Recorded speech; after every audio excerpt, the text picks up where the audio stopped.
ce que vient de dire Sœur Clotilde et qui est important, lorsque Jean Sobieski a remporté la victoire à Vienne. Donc, nous avons ici Pâques polonaise. Donc, j'ai appris cela lorsque j'ai fait le pèlerinage en Pologne, donc à Częstochowa. Parce que qui connaît Jean Sobieski chez les Français? Hein? Nous ne serions pas européens, nous ne serions peut-être plus chrétiens s'il n'y avait pas eu Jean Sobieski, le roi polonais qui est venu arrêter les Turcs à Vienne. Et donc, cette victoire a été très importante parce que nous allions tomber comme l'Asie mineure est devenue musulmane, la Turquie, l'Empire de Byzance, et aujourd'hui, il n'y a plus de chrétiens. Hein. Je vous parlais tout à l'heure de Saint-Polycarpe, nous sommes allés à Smyrne 2 fois, eh bien l'église de Saint-Polycarpe, vous ne la voyez pas en passant à 10 mètres à côté. Parce qu'elle est entourée de murs et il ne faut surtout pas qu'on sache qu'il y a une église là derrière. Bon, donc il y a pratiquement plus de chrétiens en Turquie. Plus de chrétiens. Eh bien, c'est ce qui se serait passé pour l'Europe s'il n'y avait pas eu Jean Sobieski. Et alors, Jean Sobieski a repris une phrase célèbre de Jules César. Donc, vous avez plusieurs qui ont fait du latin parmi vous. Veni, vidi, vici, ça vous dit quelque chose. Hein? Donc, je suis venu, j'ai vu, j'ai vaincu. Ça, c'est Jules César. Je suis venu, j'ai vu, j'ai vaincu. Et Jean Sobieski a dit, Veni, vidi, Deus vincit. Et Jean-Paul II a rappelé cela lorsqu'il est allé en Pologne et qu'il a voilà.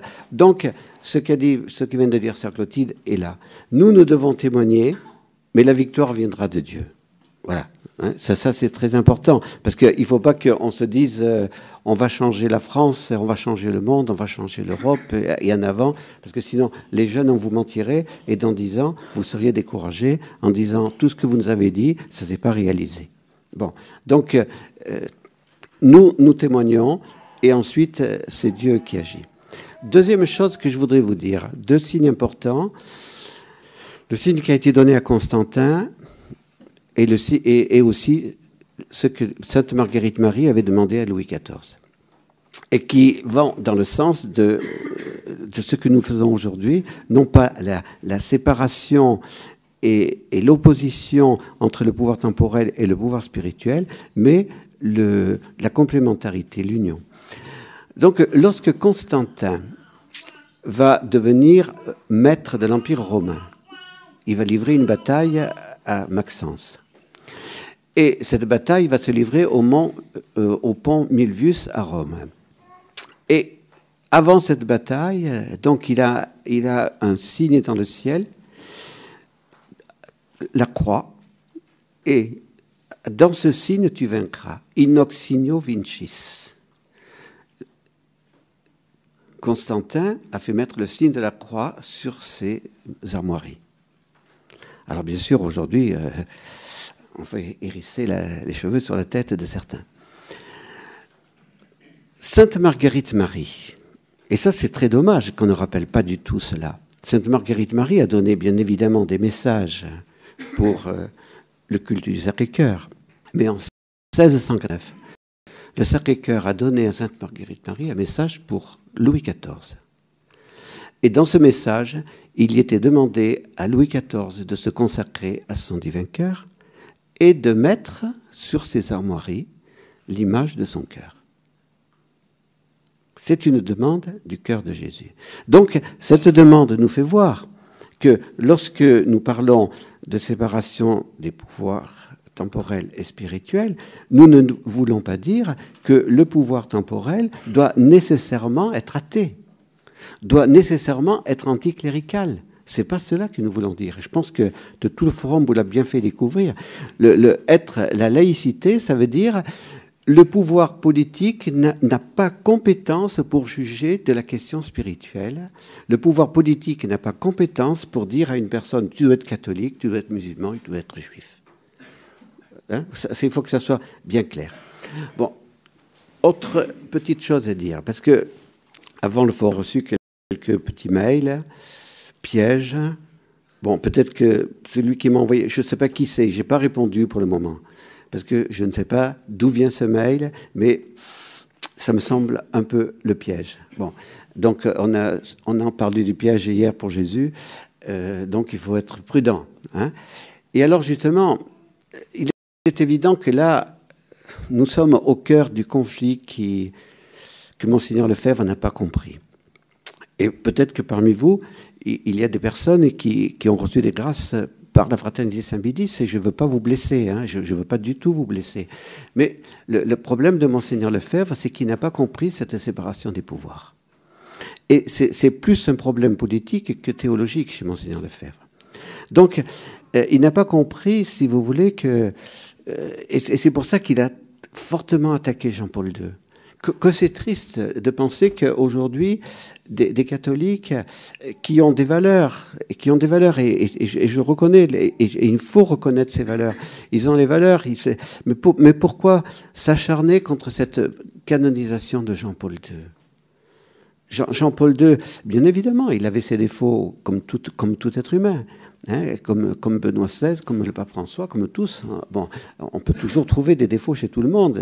Bon, mais Jean-Paul II a servi le Christ, il a servi l'Église. Et donc, il faut lui faire confiance. Et s'il y a parmi vous des gens qui sont avec la Fraternité Saint-Pidis, je vous dis, je ne vous lance pas la pierre, je vous dis, faites confiance à Jean-Paul II, faites confiance à Benoît XVI. Ils n'ont pas été contre ce que le Christ veut pour son Église. Ce n'est pas cela du tout. Mais ils ont été fidèles, au contraire, à ce que Jésus a dit dans l'Évangile. C'est Jésus qui a donné à César ce qui est à César et à Dieu ce qui est à Dieu. Donc, il est évident que, voilà, Monseigneur Lefebvre, pour lui, nous devions garder la chrétienté. Donc, il n'y a qu'une religion qui a droit de citer, c'est la religion révélée chrétienne, et les autres religions n'ont pas de droit. Voilà. Alors, c'est un petit peu à cause de tout cela que le droit de la liberté religieuse est devenu pour Monseigneur Lefebvre comme le signe comme quoi Jean-Paul II avait complètement dévié. Bon, eh bien, c'est là qu'il faut un apaisement, d'abord, puisque là aussi, vous voyez combien Benoît XVI a tout fait pour essayer de ramener la Fraternité Saint-Pédis, pour essayer de dire discutons, comprenons ce qui s'est décidé. Et alors, je comprends les difficultés. Et je comprends particulièrement, puisque vous avez parlé, sœur Clotilde, de ce qu'a été la Révolution française. La Révolution française ne veut pas encore faire la mémoire de notre passé. Hein, pour le 200e anniversaire de la Révolution française, ça a été un échec total. Hein, parce qu'on ne veut pas dire ce qui est dit. Il faut qu'un jour, on puisse faire voilà, tout simplement le récit de ce qui s'est passé, et les atrocités, et le nombre de martyrs effroyables que nous avons eu en Vendée et que nous avons eu en d'autres endroits. Donc, je comprends très bien que ceux qui ont résisté, que ceux qui ont été des héros n'ont pas compris que l'Église, avec Léon XIII, demande de se rallier à la République. Voilà. Ça a été... c'est pas possible. On a été des martyrs, on a refusé de signer la Convention du clergé, on a refusé tout cela, et maintenant, l'Église nous demande de nous rallier à la République. Où va-t-on ? Vous comprenez ? C'est ça qui se trouve chez Monseigneur Lefebvre, c'est la continuité de tout cela. Bon. Oui, alors la petite église, c'était déjà avant. C'était déjà ceux qui avaient refusé le concordat avec Napoléon. Hein ? Voilà, c'était déjà avant la petite église aussi. Mais c'est pour dire, voilà, il faut comprendre aussi. Et je pense que pour la Fraternité Saint-Pédis, il faut que nous soyons capables de discuter avec eux et de dire, je comprends les incompréhensions que vous avez. Et dans l'Esprit Saint, prions, réfléchissons et regardons exactement ce qu'a dit le Concile Vatican II. Et vous vous apercevrez que le Concile Vatican II n'a pas trahi l'Église, n'a pas trahi l'Évangile, n'a pas trahi le Christ. Donc, une laïcité apaisée, c'est possible. Et disons tout de suite, comme je le disais tout à l'heure un petit peu en plaisantant, mais qu'on peut très bien avoir un chef d'État qui décide que nous allons avoir au cours d'une festivité nationale une messe. Ça n'a aucune contradiction. Hein, aucune contradiction. Donc, ce qui est clair, pour qu'on ait une laïcité apaisée, il faut qu'il y ait confiance entre le pouvoir politique et les religions. Voilà. Alors, il y a quand même en France tout un développement qui se fait là-dessus, puisque malgré tout, quand même, il y a des relations entre les religions et le pouvoir politique. Elles existent. Mais il faut que maintenant, elles se développent. Parce que quelle est l'intention profonde de notre président de la République et de ses ministres lorsqu'ils vont rencontrer le pape François? Alors moi, je ne peux pas juger leur intention. Je ne peux pas juger leur intention. Je ne la connais pas, leur intention. Bon, mais il a quand même été dit que les changements sociétaux nécessaires, il faut que l'Église nous aide à les faire accepter. C'est ça. Hein? Donc, il faut faire comprendre à l'Église catholique que on est bien d'accord, vous avez toute liberté chez nous, toute liberté, mais soyez tolérants. Hein? Sachez accepter les changements sociétaux. Aujourd'hui, il faut savoir accepter le mariage homosexuel, il faut savoir accepter l'avortement, il faut savoir accepter tout cela, parce que ça fait partie de ce monde postmoderne.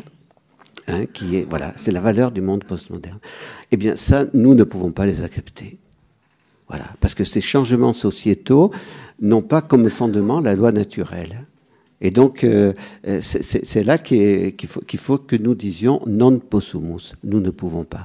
Et alors, comment le dire, comment le faire? Après, c'est à vous, alors, avoir votre action. Alors, je vous laisse la parole pour quelques minutes. Si vous avez à ajouter, à retrancher, voilà, dire